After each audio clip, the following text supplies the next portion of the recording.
Բարև ձեզ, եթերում հրապարակային շաբաթն է։ Շաբաթվա իրադարձությունների մասին խոսելու ենք Վահե Հովհաննիսյանի հետ։ Կարծում եմ Վահեին ներկայացնելու կարիք չկա, բոլորը գիտեն, Վահեն վերջի տարիների ամենաակտիվ լուծաբաններից է, ով շատ ակտիվ ինտենսիվ ռեժիմով գրում է, անդրադառնում է երկրում տեղի ունեցող իրադարձություններին եւ կարծում եմ եւ հետաքրքիր կլինի մեր զրույցը։ Շաբաթվա մեջ մենք ունեցանք մի քանի տարբեր իրադարձություններ, որոնք բավականին ուշագրավ էին, մասնավորապես Ռոբերտ Քոչյանը տվեց հերթական իր ասուլիսը, Նիկոլ Փաշինյանը բրիֆինգով հանդես եկավ, տարբեր մարդիկ, հարցազրույցներ, քննարկումներ, տարբեր ֆորմատի միջոցառումներ են կազմակերպում եւ ակնհայտ է, որ երկիրը մտել է նախընտրական փուլ, գնում ենք դեպի ընտրություններ եւ մենք առաջիկա այս մի 4-5 ամսվա ընթացքում ունենալու ենք շատ ակտիվ քաղաքական միջավայր եւ մեր գործն էլ այնպես ոնց որ ասում են չի պակասելու, հա, նվազ չի լինելու։ Բայց ես ուզում եմ մեր խոսակցությունը սկսենք անդրադառնանք ոչ թե ինչ են խոսել հայտնի քաղաքական գործիչները, այլ քանի որ շաբաթվա ընթացքում 2 օր ունեինք նվիրված բանակին, այդ թեմայից եմ ուզում սկսենք խոսակցությունը։ Հունվարի 28 հավանդաբար բանակի օրն է, հաղթական օրն է, մենք այդ օրը ունեցել ենք եւ շքերթներ, եւ հետաքրքիր միջոցառումներ, եւ համալիրում մեծ միջոցառումներ, որտեղ հավաքվել է մեր ամբողջ ռազմական էլիտան եւ լավ ելույթներ են հնչել, այնպիսի հաղթական կենացներ են հնչել, այսպես ասած, բայց այս տարի իշխանությունը որոշեց, որ այդ մի օրը բավական չէ, բանակի եւ բանակում զոհվածների, հայրենիքի համար զոհվածների հիշատակի օր պետք է սահմանվի եւ դա այդ օրը ընտրվեց, չգիտես ինչու, հունվարի 27-ը։ Շատ քննադատվեց օրվա ընտրությունը, որովհետեւ պարզվեց, որ այդ օրը հոլոկոստի հիշատակի օրն է եւ առհասարակ մարդիկ գտնում են, որ հաղթանակի օր եւ մահվան ու սգո օր չէր կարելի միացնել իրար։ Ես ճիշտ ասած ինքս անձամբ այդքան շատ չէի կարևորի այդ օրերի համընկնումը, ընտրությունը, բայց պարզվեց, որ նույնիսկ զոհվածների ծնողներն են դա մերժում, համարում են, որ սխալ էր այդպիսի բան անելը։ Դու ինչպես ես վերաբերվում այդ խնդրին եւ առհասարակ մեր բանակը հիմա ավելի շատ սգալու, ցավելու առարկա է, թե հպարտության առարկա մեր ժողովրդի համար։ Շնորհակալ եմ հրավերի համար, շնորհակալ եմ հարցի համար եւ վստահ եմ մենք երկուսով այսօր հետաքրքիր զրույց կունենանք տարբերվելով այն ֆոնից, որ ցավոք գերիշխում է, ինչ եմ ասում, որովհետեւ իսկապես այս երկրում դու նոր լավ ասեցիր, ինչ են խոսել, ես կարևոր է ինչի, կարևորն է ինչ են խոսելու։ Այս 3-4 ամիսը եթե չեղավ բաց անկեղծ քննարկում Հայաստանի զարգացման մասին, ուրեմն հերթական կորսված 3-4 ամիսներն են, հերթական կորսված ընտրությունները անկախ իրենց արդյունքներից։ Եվ կրկնությունն են կրկնությունը շատ երկար է, շատ անդուր, որովհետև մի բան պետք է հասկանանք, չկա ոչ մինչև 2018-ի Հայաստանը, ոչ մինչև 2018-ի տարածաշրջանը եւ ոչ էլ աշխարհը։ Հիմա մենք չենք կարող կոնսերվացված վիճակով ապրել այն ժամանակ լավ էր, բան մեր ժամանակ է, չկա, ոչինչ չկա դրանից եւ չենք կարող ասել սենց մնա, որտեղ սենց մնալը իմ խորին համոզմամբ բերելու է Արցախի ճակատագրի մասշտաբների փոփոխության։ Հիմա շատ կարևոր է ինչ ենք մենք խոսում, այս 3-4 ամիսը անում ենք քարոզչություն, թե անում ենք հրահրում ենք, խրախուսում ենք բաց խոսակցություն։ Ես ուզում եմ քո կոնկրետ հարցից բանակի հետ կապված։ Եթե հիշում ես, դրան նախորդել էր ազգային ժողովում օրենսդրական փոփոխություններ, երկար բանավեճեր, հիշում ես այդ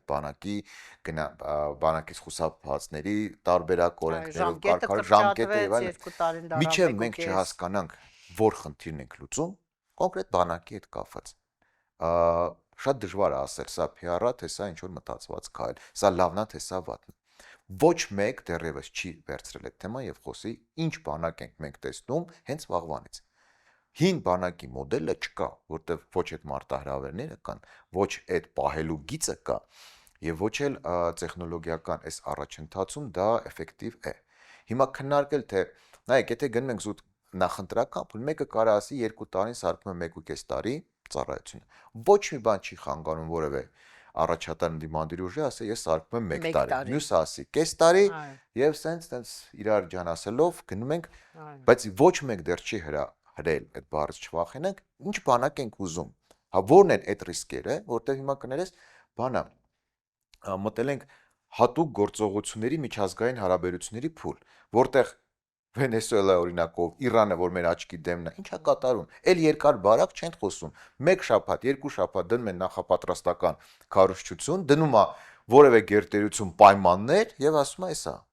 Սա հատուկ գործողությունների միջազգային հարաբերություններ ենք մտել։ Հիմա Այսինքն կարող ենք ենթադրել, որ առհասարակ կարա Հայաստանը բանակ չունենա, հա, եթե մենք եթե որոշում ենք Հայաստան չունենք, կարա հանգիստ բանակ եթե չունենք։ մնում է այս իշխանությունը եւ ինքն ասում է ես գնում եմ խաղաղության ամեն գնով, ոչ մի ձևով ես չեմ նույնիսկ իմ տարածքում գտնվող օտարերկրյա զինված ուժերին չեմ հանում իմ երկրից եւ ինչ իմաստ ունի, այլևս բանակ, Այդ զենք շատ փոխկապակցված հարցեր է։ Եթե մենք ուզում ենք լինել Ադրբեջանի որևէ մարզ, իսկ իրենց ծրագրային դրույթներում դա այդպես է։ Հա, այսինքն իմ խորին համոզմամբ, եթե ոչինչ չի փոխվում Հայաստանում, շատ արագ գնալու է տնտեսական կլանում Հայաստանի, տնտեսական,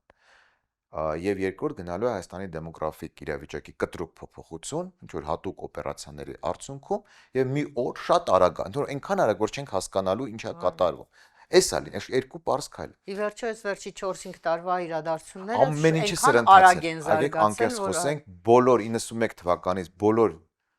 սցենարները Արցախի հաշվում, Արցախի թեմայով կար հաշվարկված, բայց որ կարող են բերել շրջափակման 21-րդ դարում, իսկապես Լենինգրադի բլոկադային նման մի բան, սովամա հանել մի 21-րդ դարում ամբողջ աշխարհի դեմը եւ բոլորը ողջունեցին։ Նույնը Գազայի վերաբերյալ։ Ոչ մեկ չէր կարող մտածել, որ կարող է մի քանի միլիոնանոց արաբական բնակությամբ այդ հատվածը ենթարկվի ռազմական ագրեսիայի ամեն օր տան տասնյակ հազարավոր զոհեր, երեխաներ, կանայք, տասնյակ հազարավոր քաղաքացիական հասարակություն։ եւ աշխարհը լրիվ Հետո ասեմ, որ Գազայի համար լավ ծրագիր ենք մտածել, կարա Ռիվերա լինի։ Հիմա ինչի մասն է մեր թեման։ Եթե մենք այնուամենայնիվ սա քաղաքակրթական ընտրություն է։ Մենք առաջի անգամ, ես այն օրն եմ ֆիքսել 91-ից մենք ունեցել ենք քաղաքական ընտրություն, կլանային ընտրություն, երբեմն գաղափարական առճակատումներ, երբեմն կենցաղային ընտրություն։ Բայց ամեն դեպքում որևէ կողմի հաղթանակը չէր ենթադրում քաղաքակրթական այդ ջրբաժան։ Մենք որոշումը կայացված էր։ Իսկ կարող ենք դա բնութագրել, ինչպիսին Հա, է լինելու հա, շատ, հայը եւ այո, չհայը, այո, օտարը, հա, շատ հանգիստ Ադրբեջանը եւ Հայաստանը, հա, քաղաքակրթական ընտրությունն է։ Մենք Հայաստան պահում ենք գոնե այն սահմաններով, որ կա, գոնե հայկական Հայաստան պահում ենք մինչև աշխարհը հանդարտվի, հա, այսինքն դե-էսկալացիա, բայց ռացիոնալ հաշվարկների վրա, թե մենք գնում ենք այս ճանապարհով, որ քիչ առաջ ասեցինք, տնտեսական կլանում հարևան խոշոր թուրքական պետությունների կողմից եւ շատ արագ դեմոգրաֆիկ վիճակի փոփոխություն։ Ես ինչի եմ ասում քաղաքակրթական, որտեղ 5 տարի հետո մենք կարող է այլևս ընտրության իմաստ էլ չտեսնենք, արդեն այնքան փոխված լինի մեր պատմական զարգացման սցենարը։ Մենք քո թույլտվությամբ մենք այս թեմային կանդրադառնանք, բայց հիմա էլի այդ բանակին։ Եթե մենք չգիտենք ինչ բանակ ենք ուզում, ինչի համար, ռիսկերը հաշվարկված չէ, ապա բանակը կարա դառնա նախընտրական ձայն պոկելու թեմա։ Այսքան ձայնին կամ կենացներ մեր փառապանց բանակը կամ հակառակ կողմը կասի մեր պարտված բան։ Դա չի խնդիրը։ Նոր տեխնոլոգիական առաջընթացը իսկապես թույլ է տալիս փոքր պետություններին լինել պաշտպանված։ Իսկապես այն պատերազմները, որ հիմա կան աշխարհում, ցույց է տալիս, որ խնդիրը 2 տարվա ծառայությունը չի կամ 1.5 տարվա, որտեղ դու 2-3 ամսում կարող ես ունենալ մոբիլ տեխնոլոգիապես պատրաստված զորամիավորումներ, որոնք կարող են շատ լուրջ պաշտպանական դերակատարում Ընդհատեմ քեզ։ Հիմա տես, ինքը երկրի վարչապետը նախորդ օրը ուղերձով է հանդես եկել բանակի օրվան նվիրված եւ այդ ուղերձի մեծ մասը իհարկե նախընտրական PR-ի մի մաս էր կազմում այդ ուղերձը, որտեղ ասում է, որ գիտեք, ասում է, մենք արդեն շատ մեծ քանակի եւ շատ առաջադեմ զենք ենք ձեռք բերել, բանակը գիտի այդ մասին, որ այդպիսի զենք ենք ձեռք բերել, բայց ասում է հարց է ծագում, ինչու այդ զենքը ձեռք չենք բերել 18 թվին, 19 թվին, 21 թվին, 22 թվին, ասում եմ, ամբողջ պատճառն այն էր, որ աշխարհի այդ պետությունները, որոնք պիտի մեզ զենք վաճառեին, չէին վաճառում, քանի որ վստահ չէին, որ այդ զենքը կիրառվելու է Հայաստանի տարածքում։ Արցախն է, չէ՞, նկատի ունի, ահա։ Ասում է, որ նաև երկրորդ պատճառը կար, որ մենք դեռ ՀԱՊԿ-ի անդամ էինք եւ ՀԱՊԿ-ին չէին ուզում ՀԱՊԿ-ի անդամ երկրին զենք վաճառեին, որովհետեւ չգիտեմ, ինչ որ ինֆորմացիոն բաներ կհասնեին այդ ՀԱՊԿ պետություններին եւ այլն։ Հիմա նայի, ես մտածում եմ, ասում եմ, լավ, նախ զենքի որակի, քանակի առաջադեմ լինելու մասին եզրակացություններ կարելի է անել միայն այդ զենքի կիրառման պարագայում, չէ՞, քանի դեռ պատերազմ չի եղել, մենք չենք կարող ասել ինչպիսի զենք է ձեռք բերել։ Նույնիսկ չենք կարող ասել զենքը ձեռք է բերվել, թե ընդհանրապես խոսում է այդ մասին, որտեղ այդ մարդը այնքան սուտ է ասել, արդեն վստահություն չկա իր ասածների նկատմամբ։ Երրորդը մենք դեռևս ՀԱՊԿ-ի անդամ ենք, ոչինչ չի փոխվել, ՀԱՊԿ-ի հետ հարաբերությունները պահպանված են, ընդհանրապես ինչ որ բան է սառեցրել, չգիտեմ ինչ, անդամավճար չի վճարում։ Եվ երրորդը, եթե դու այդ զենքը չէիր գնելու Արցախը պաշտպանելու համար, հիմա ինչի համար ես գնում այդ զենքը։ Ինչն է խնդիրը, այլևս մենք այդ զենքի կարիք ըստեյության չունենք, որովհետև դու ամեն ինչում զիջում ես, ամեն ինչում գնում ես, ընդառաջում ես քո թշնամիներին, այլևս դրա կարիքն անգամ չկա զենք գնելու։ Նա արի վերջի հարցից սկսենք։ Այնուհանդերձ ինքը տիրապետում է ընթացիկ փակ ինֆորմացիաներով շատ լավ հասկանում է, որ մի խաղաղ օր այնքան արագ կարա փոխվի, որ Հայաստանը իրոք հրատապ կարիք ունենա զենքի։ Ինքը շատ լավ գիտի եւ ինքը թող իր թիմի ներսում ասի, ես բերեցի խաղաղություն եւ այլևս ոչինչ չի սպառնում։ Մի օրում կարա վերջանա այս չպատերազմ փուլը։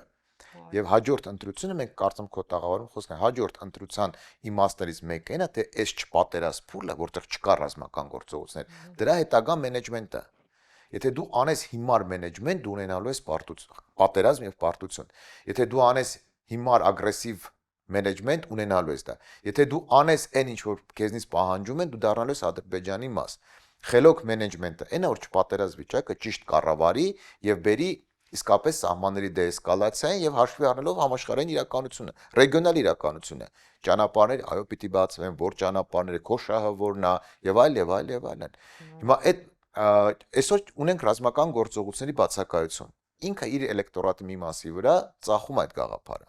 Այստեղ շատ կարեւոր է, որ հավաքական ընդդիմությունը կամ առաջատար միավորները ճիշտ ֆիքսեն, որտեղ ժողովրդին ասել, չէ, սա խաղաղություն չի դժվար է։ Պետք է ճիշտ բացատրես, այո, մենք ունենք չպատերազմ վիճակ, որը ոչ միայն մեր շնորհիվ է, այլև ռեգիոնում այս վիճակն է։ Չկա պատերազմը, այսօր ուրիշ տեղ է։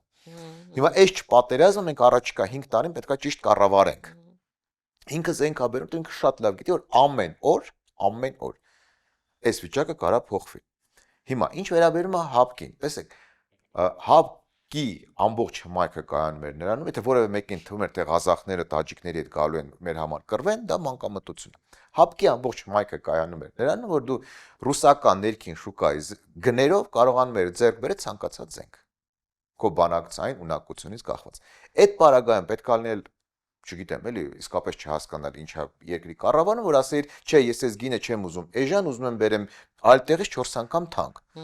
Դա ռացիոնալ չի։ Հիմա դու կարաս խափես քո ընտրազանգվածին, ասես ՀԱՊԿ-ը ինձ խանգարում էր զենք բերել։ ՀԱՊԿ-ը առաջին հերթին քեզ առաջարկում էր ներքին շուկայական գներով, ոնց որ ռուսական բանակներ զինվում, դու զենքը բերել։ Դրան էլ ուրիշ առարկություն կասի ՀԱՊԿ-ի եւ ռուսական զենքը այդքան որակով չի, ինչքան ես առնում եմ միջազգային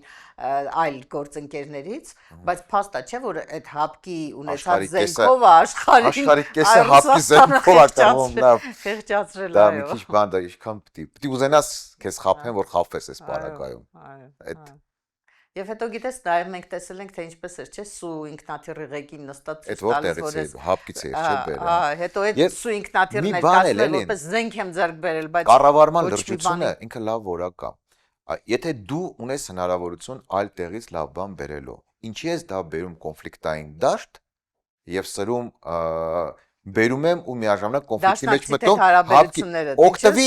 ՀԱՊԿ-ից դու այսօր իրավունք ունես ՀԱՊԿ ներքին շուկայական գներով բերել ամենաառաջատար, ասենք անօթաչու թռչող սարքերը, որ ամբողջ հավաքական արևմուտքի դեմ կարողանում են կանգնեցնել եւ Պարզվեց, որ շատ լավ էլ կարողանում են։ Այո, արդյոք Հիմա եթե դու ինչ ես դա կոնֆլիկտո, եթե դու դա բերում ես Հնդկաստանից կամ Ֆրանսիայից երկու հատ, չգիտեմ ինչ ես բերել, ինչ ես դա կոնֆլիկտային դաշտ բերում։ Ոնց որ ինքը ներքին կյանքում ամեն ինչ բերում է կոնֆլիկտի, չկա մի օր, որ ինքը մեկ այդ կռիվ չանի։ Այո, Նույնը արտաքին աշխարհում է։ Ինչի կոնֆլիկտով։ Հայաստանը ինչի չհանենք այդ բախման կետից բոլոր ուժեղ տերությունների։ Հանի օգտվի։ Նույն տրիպը ինքը բերել է տրիպ եւ գնում է կոնֆլիկտի ռուսական կողմի հետ։ Ինչի։ Փորձի համադրման սխեմաները տես։ Փորձ իսկ Հայաստանը չունի ուրիշ միջանցքային հնարավորություն լավ իմաստով, որ կարար այդ ուղղությամբ ունի դրա վրա աշխատի։ Չէ, բայց ինչ ենք հեռու գնում, Վայջան, այ եթե 20 թվականի նոյեմբերի 9-ի փաստաթղթով ինքը այդ միջանցքը տար, որը հիմա տալիս է տրիպով, մենք Արցախը կպահեինք։ Արցախի հարցը շատ ավելի այլ կերպ կարող է լուծվել։ Պատմության մեջ, բազմադարյա պատմության մեջ ամենաայլանդակ սխալն էր։ Եթե դա արվել է միտումնավոր այլ թեմա, եթե դա արել է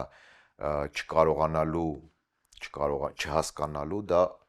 այլ բան է։ Պաշտոնապես Ալիևը առաջարկում էր Լաչինի միջանցքը եւ Ադրբեջան-Թուրքիա կապող միջանցքների հավասար կարգավիճակ հայկական Արցախի պարագայում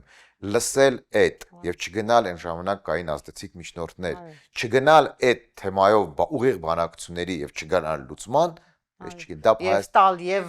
Արցախը տալ եւ միջանցքը տալ եւ Լաչինը դա այլ հարց է, որ մեր ընտրողը դրա մասին չգիտի, որտեղ մեր ընտրողին չեն ասել։ Ես քո թույլտվությամբ հաստեղ մի հատ ես էլ հարցի իրավունք ունեմ։ Ես ուզում եմ խոսենք քո վերջի խմբագրականներից մեկը, որը շատ ուշադիր կարդում եմ քո բոլոր, դու գրել ես ինչեր կարելի էր անել, եթե ունենայինք հասարակություն։ Դու գրել ես կետ առ կետ, վստահ եմ կարա էր եւս մի 10 կետ գրել, իսկապես ինչ էլ եւ դու ճիշտ ես։ Այստեղ խնդիրը մեկն է։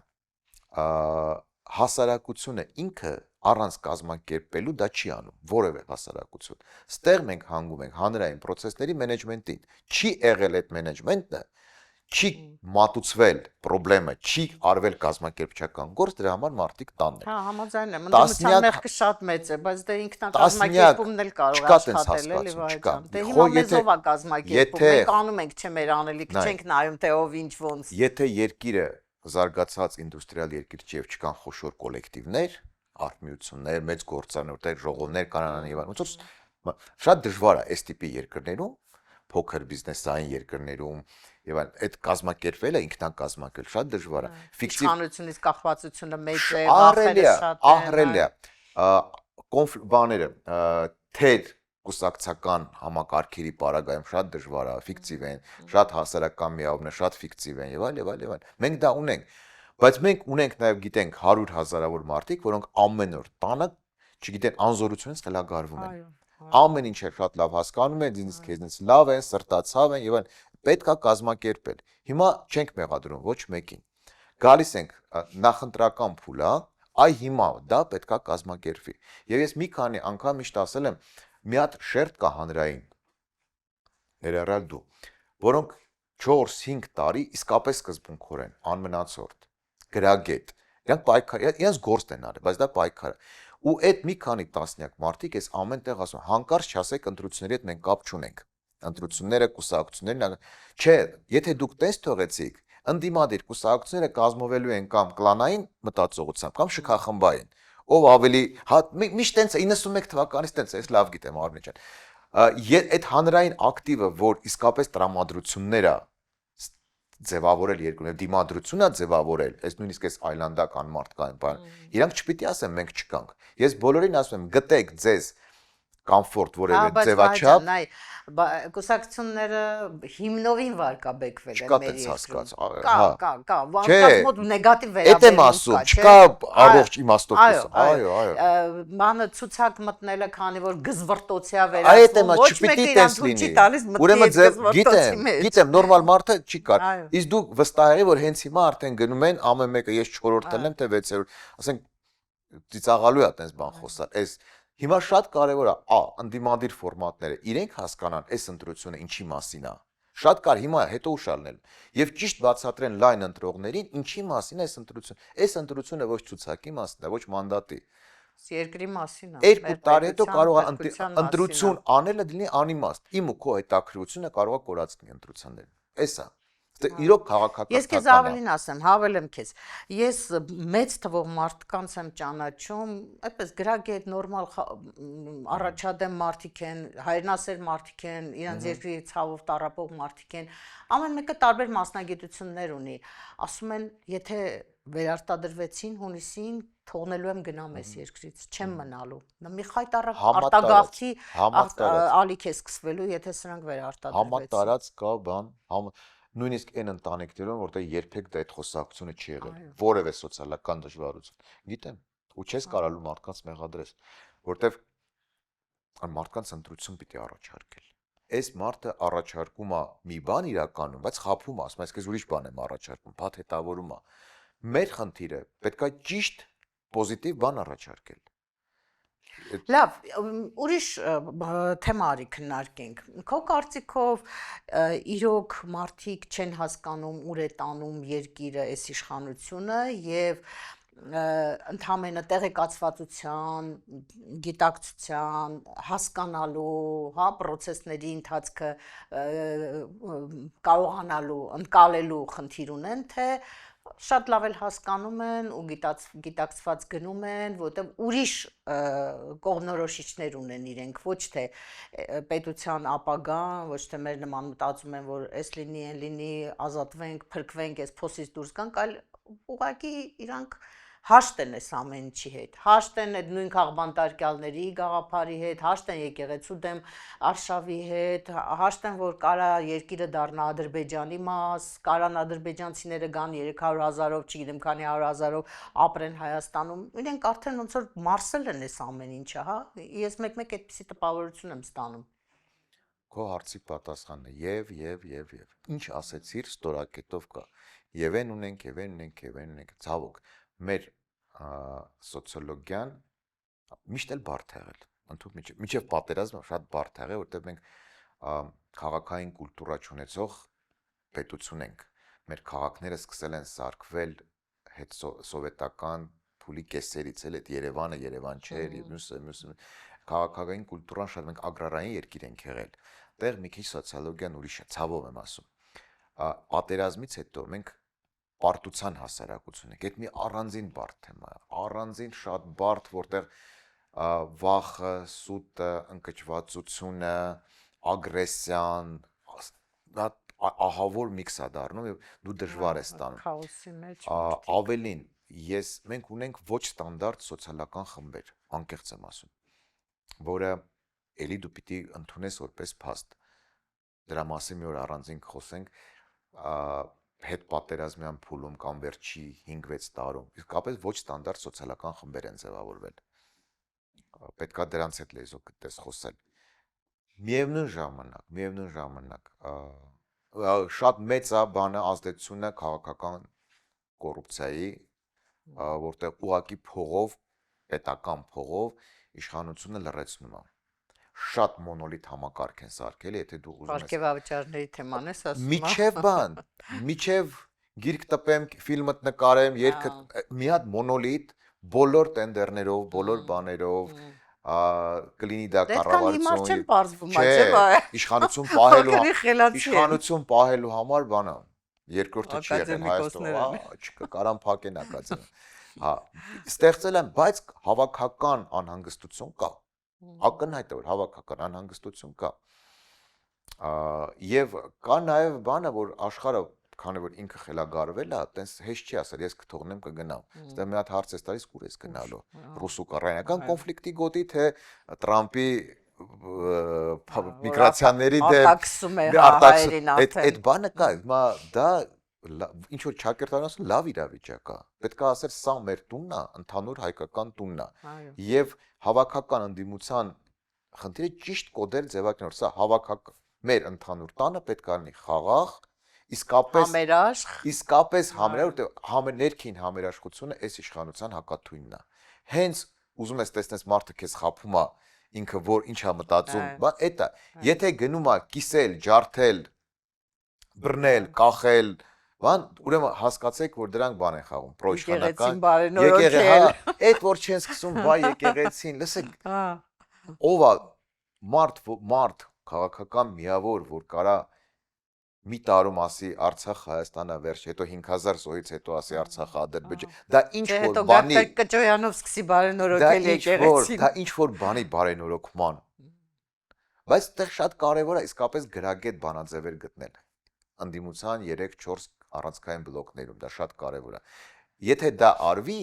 սովորաբար լայն զանգվածները եւ քաղաքական հանրային ակտիվ միշտ գնում է շատի հետևից, տենց է սոցիոլոգիան, ուժերի հետևից։ Դու խնդիր չես ունենալու 1.5 միլիոն մարդու համոզել։ Դու 100,000-ի վրա, 150,000-ի վրա ճիշտ աշխատի, այն շատը գալու է հենց որ տեսնել, միշտ տենց ալում բոլոր երկրներում։ Մթնոլորտ է փոխվում, չէ, տրամադրվածություն, մթնոլորտը որոշելու է ամեն ինչ։ Այո։ Հետո գիտես, ես օրինակ վստահ չեմ, որ այդ նույն պարգևավճարներ, այդ տենց մեծ փողեր ստացողները նաև գնալու են ընտրելու են սրանց, չէ, իրանց մեջ կարող է եւ լինի այդ առողջ բան լինի, որ հասկանան։ Եթե առանցքային ընդդիմադիր դերակատարները վեր կենան, գան, ասեն, ես որ գամ իշխանության, պարգևավճարները կտրելու եմ, այդ մարդիկ գնալու են ձայն են տալու գործող իշխանությանը։ Եթե այս կողմից գրագետ բանաձև լինի, որ պարգևավճարները լինելու են, ուղղակի պետքա աշխատի արդարության սկզբունքը, եւ դու կախված չլինես մեկ հոգուց, այլ դա պետք է լինի օրենքով քո աշխատանքի դիմաց դու պիտի ստանաս, հանգիստ, բայց ես շատ հաճախ եմ լսում անգրագետ ձևակերպներ այս կողմից։ Գալու ենք, բռնելու ենք, պարգևաճարները խլելու ենք, տես չի։ Այո, այո։ Տես չի։ Չէ, պետական համակարգի այն պետք է լուրջ հիմնական խոսալ։ մասան պիտի իմանա, որ իր կյանքը չի փոխվելու։ 95%-ը պիտի իմանա, որ իր կյանքը չի փոխվելու։ Ավելին, իրան ինքը աշխատելու ավելի ազատ պայմաններում, որպես մարդ, այսօր ոնց համակենտրոնացման ճամբարումն են։ Պետական համակարգում խոսալու իրավունք չունես, բարևելու իրավունք չունես, մի բան գրելու իրավունք չունես։ Լայքի համար մարդ են ազատում գործից։ Այդ պետքա ներքին համերաշխության ենթահոտվածներից մեկը դա է։ Լսեք, ամոթա 21-րդ դարում մարդու վրա դնել տենց սահմանափակումներ։ Աշխատանքից հետո ինչ ուզում է թողանի։ Եթե ինքը իր աշխատանքը էֆեկտիվ անում։ Նույնը բուհերում։ Բուհերը սարքել են ոնց որ սովետական միության բուհերը։ Մի բառ ավել, մի բայց դասախոսը մի բառ ավել ասեց, հանենք աշխատանք։ Ոնց։ Հետո խոսում են ազատությունից ու դեմոկրատիայից։ Իդեպ ես ուշադիր հետևում եմ, թե քաղաքական ուժերը ինչպես են տանում այս նախընտրական փուլում, ինչպես են մտնում նախընտրական այդ process-ների մեջ։ Նախ պետք է արձանագրենք, որ բավականին դանդաղ ու ուշ են տեղից շարժվում, ավելի դանդաղ, քան իշխանությունն է անում, որտեղ իշխանությունը արդեն քանի ամիս է պատրաստվում է, արդեն շտաբի պետ են որոշել, ցուցակներ են կազմում եւ այլն, պրայմերիզներ են անում իրանց ներսում, չգիտեմ ինչ։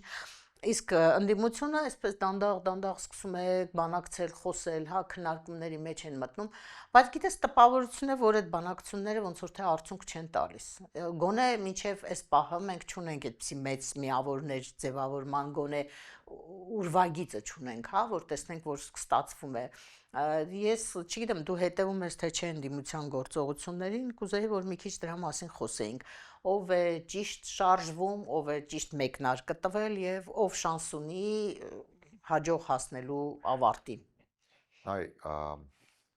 փորձենք անուններ չտալ կամ շատ քիչ տալ։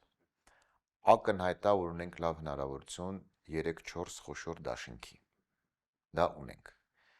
Ակնհայտ է, որ 4-ը կաշխատի կարծում ես, հա, որովհետեւ մարդիկ ասում են 3-ից ավելը արդեն կսկսեն իրար խանգարել։ Այդ տեխնիկական վեճի առարկա է, որ հետո հանգիստ կարող ենք թուղթուգրիչով հաշվարկել, հասկանալ սոցիոլոգիան։ Այս պահին 4 մի անգամ ենք անուն տալիս։ 4 հոգի կամ 4 միավոր ազգային ժողովում են։ Համարում ենք, հա, գործող իշխանությունն է, երկրորդ նախագահի համակարգն է, Սամվել Կարապետյան, Ծառուկյան, 4 հոգի անցնում են։ Հիմա, բայց տակը մնում է մի հատ հսկայական շերտ, ընդ որում հսկայական լավ իմաստով դրական սկզբունքային մարդկանց եւ այլ եւ այլ։ Երբ որ մեկը ասում է ես անցել եմ արդեն, դա չի նշանակում, որ դու պետք է ասես մնացածը ինչ չի հետաքրքրում, ոչ։ Կան շատ հետաքրքիր դերակատարներ։ Ինչ անենք, որ այդ մարդիկ չունեն ռեսուրսային հնարավորություններ, մեդիա հնարավորություն եւ շատ լավացիլ մեծ էլեկտորատ։ Իրա փոքր էլեկտորատը կարող լինի շատ կարքին, շատ լավ, էֆեկտիվ էլեկտորատ։ Հիմա բանակցություններ վարելիս պետք է նայել ոչ թե ամբիցիաներին, ոչ թե ես իրան սիրում եմ կամ չեմ սիրում, այլ այս մարդու էլեկտորատը իմ երկրի մի մասն է։ իմ հարևանն է, իմ ընկերն է, իմ բարեկամն է, ինձ անծանոթ պարկեշտ մարդն է։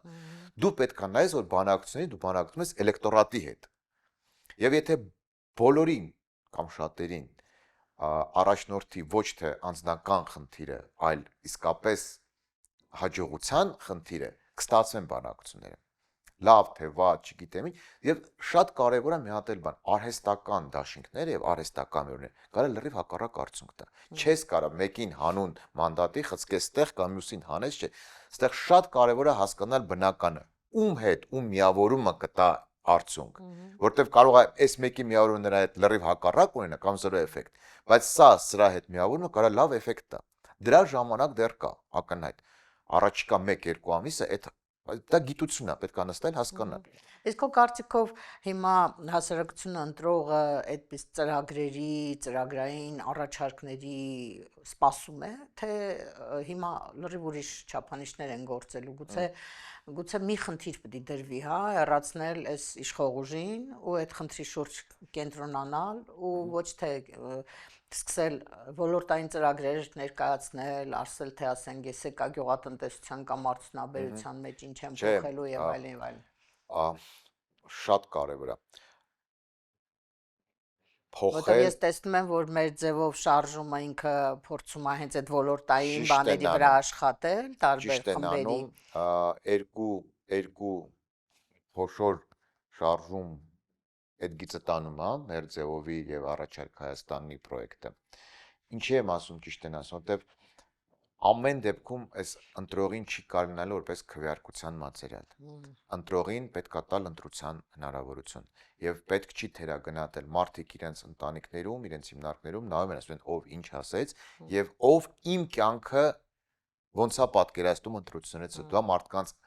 անկախտելի իրավունքն է եւ պետքա հարգել։ Բացի վեհ պետական ազգային շահերից ցանկացած մարդ եւ ցանկացած ընտանիք ունի իր նեղ շահերը, դա շատ պետք է հարգել եւ հասկանալ։ Որովհետեւ այդպիսի կարծիք կա, որ ավելի շատ պրոցեսային էլեկտորատը պրոցեսային էլեկտորատը սահմանափակ է, ինքը գնալու է ընտրության։ Ես ու դու խոսենք, չխոսենք, ով ինչ խոսած, ինքը արդեն իր որոշումը ունի եւ գնալու է մերժելու է այս իշխանությանը։ Իշխանությունը ունի իր կորիզային էլեկտորատը, որը գնալու է քվեարկելու է այս իշխանությանը, անկախ ամեն ինչից։ Անիմաստա խոսել, նրանց ուղղակի պետքա մեկ ուղերձ հղել, որ մենք որպես հանրություն ճշնամիներ չենք։ Մենք ներքին համերաշխության կողմն ենք։ Այնտեղ մնում է հսկայական էլեկտորատ։ Այսօրվա սոցիալոգիայով հսկայական 50, 55, 60% ազատ, որոնց հետ պետք է աշխատի դրանք թափառող ձայներն են չկողմնորոշված, հա, քո կարծիքով։ Չէ, այդ իմ ասած 55 կամ չեն ասում քեզ իր կարծիքը։ Տենց կա, պետքա միշտ հիշել։ Մի մասը իսկապես չի կողմնորոշում։ Մի մասին իսկապես ասում է դե սենց հա, բայց մյուք պետքա խոսել այդ մարդկանց հետ եւ խոսել երկու բանով։ Մակրո հերանեկար էս երկրի, այս ընտրության դեպքում եւ միկրո քո շահերը։ Շատ կարևոր է այդ մարդկանց հետ պետքա խոսալ։ Եվ ինքը պետքա քեզ հավատա, դրան պիտի ազնիվ խոսաս հետ։ Հիմա մի հատ մրցավաց կարա սկսի։ Մեկը բանակի տարեթվերն այ չի ասում ծառայության, մեկը կարա ասի աշխատավարձ կսարքեմ 2 միլիոն, թոշակը դրանք չեն աշխատելու։ Դրա վրա ժամանակ մի բան։ Ընտրողը դարել է շատ, եթե ոչ իմաստուն, ապա գոնե խորամանկ։ Էտա նորմալ է ամբողջ աշխարհում։ Հա, բայց դու շեշտը դնում ես խոսելու վրա, ինձ թվում է Նիկոլից շատ ոչ մեկը չի խոսում այս հասարակության հետ։ Հա, բայց նրա խոսելու էֆեկտիվությունը ինչքան իջավ։ Խելոք խոսալն ու բան խոսալը հիմա դա ինքը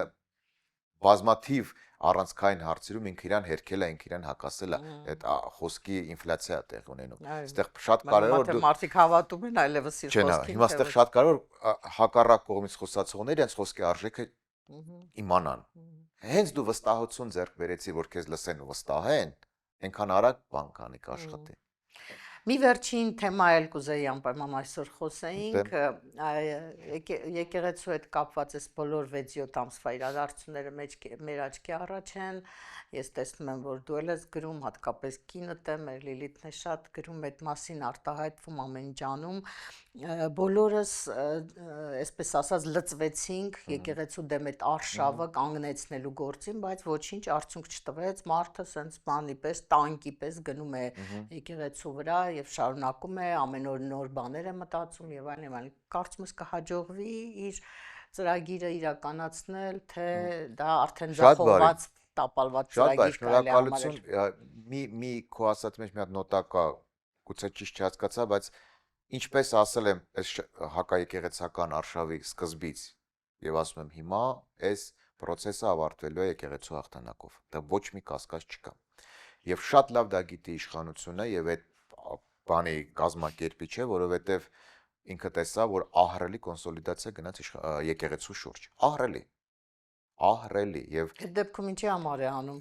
այդ ուրիշ հարց է, այդ հարցի մի կողմն է, այդ հարցի մի կողմն է։ Եկեղեցին պարտվելու է միայն այն ժամանակ, երբ որ պարտվելու է Հայաստանը։ Ընտրության արդյունքում երբ որ որոշում է կայացվելու, ենթադրենք, որ Հայաստանը պիտի դառնա ադրբեջանական աղքատ ագրարային կցորդ, այն ժամանակ եկեղեցին պարտվելու է Հայաստանը, կենտրոն եկեղեցին պարտվելու է։ Եթե որոշում է կայացվում, որ երկիրը պահվում է որպես պետություն եւ որևէ տարբերակ չկա եկեղեցուն հաղթելու եւ իմ խորին համոզմամբ ինքը ոչ մի բան չի կարողանալու անել, միջև այդ իր հաղթանակը կամ իր պարտությունը մակրո ընտրական process-ում չարցանագրի։ Ստեղ ուրիշ հարց կա։ Մենք տեսնում ենք մարդիկ, որոնք անում են ամենաայլանդակ բաները։ Մայրաթորին քացի տվողներից, համայնքապետեր, մարդիկ, որոնք դու շատ լավ գիտես, որ տենց չի մտածում, բայց ճնշման տակ գնում, խոսում ասենց, մենք այդ մարդկանց հետ շարունակելու ենք ապրել։ Ոնց։ Այս այդ մենք մի քանի անգամ այսօր ներքին համերաշխության մասին խոսեցինք, ներքին համերաշխությունը մեր տիպի դժվարություններ անցած բոլոր երկրներում եղել է ամոթի փուլ։ Ֆրանսիական օկուպացիայից հետո ֆրանսիացիները 10-20 տարի այդ հարցը տվել են։ Ես իր հետ ոնց եմ ապրում։ Ինքը այն ժամանակ ֆաշիստների համար մատնություն էր անում։ Շատ դժվար են անցնում, բոլոր ազգերը շատ դժվար են, մենք էլ ենք դժվար անցնելու։ Ես գիտեմ մարդ, որ չի մտածում այդպես, գիտեմ, որ տառապում է, գիշերը մեռնում է, որ ինքը կարա վեր կենա, սենց բաներ ասի, վեհապարե հասցեին կամ մեր եկեղեցու, բայց հանուն այդ աշխատանքի պրեմիայի գնում անում է։ Այդ ես չգիտեմ, ես չեմ ճանաչում այդ։ Մտածում է երևի հավերժ է, էլի, այս իշխանությունը։ Դժվար է, գիտես, երբ որ դու աշխարհիկ կառույցների դեմ ես քո խղճին դեմ գնում, էլի ասում ես թե լավ, հիմա հետի բան։ Բայց երբ որ դու գնում ես հոգևոր արժեքների դեմ, քիչ շատ բարդ խնդիր է եւ այս իշխանության ամենամեծ հանցագործությունից մեկը, որ ինքը ձևավորեց մարդկանց դրեց անելանելի վիճակում, մարդկանց փչացրեց, մարդկանց սարքում է բան էլի։ Բոլորին մասնակից է դարձնում իր հանցանքին մասնակից է դարձնում, այո, որ փախչելու տեղ չունենան, դա իմաստ։ Բայց ինքը շատ լավ ֆիքսել է, որ ես ինձ եւ ասում են ինչ անել, ասում են լսեք Կիրակի օրը գնացեք պատարակի։ Ուրեմն բոլոր եկեղեցիները լեփլեցուն է։ Մեծ ամասություն կազմում են երիտասարդները, ընտանիքներով։ Դեր Նիկոլը դրական դեր խաղաց պաստորեն մեր երկրի կյանքում։ Չէ, բայց միշտ տենց ալնում։ Երբեմն, հա, այդ համաշխարհային պատմությունը ցույց է տա, բերում է այլ առողջացման, կոնսոլիդացիա։ Ընդվզում է, էլի, հասարակությունը գնացեք ձեր ընտանիքներով գնացեք պատարակներ։ Ես ինքս բարբերաբար գնում եմ տարբեր եկեղեցիներ, ամենտեղ լեփլեցուն, շատ կարգին ժողովուրդ, շատ կարգին ու մեծ թվով երիտասարդներ։ Այդ առումով ոչ մի հուսանք, որ հենց այդ զանգվածն է, այս երկրի ճակատագիրը որոշելու մի քանի ամսից։ Այո։ Այո։ Շնորհակալ եմ։ Ես շնորհակալ եմ։ Այսօր այսքանը կհանդիպենք։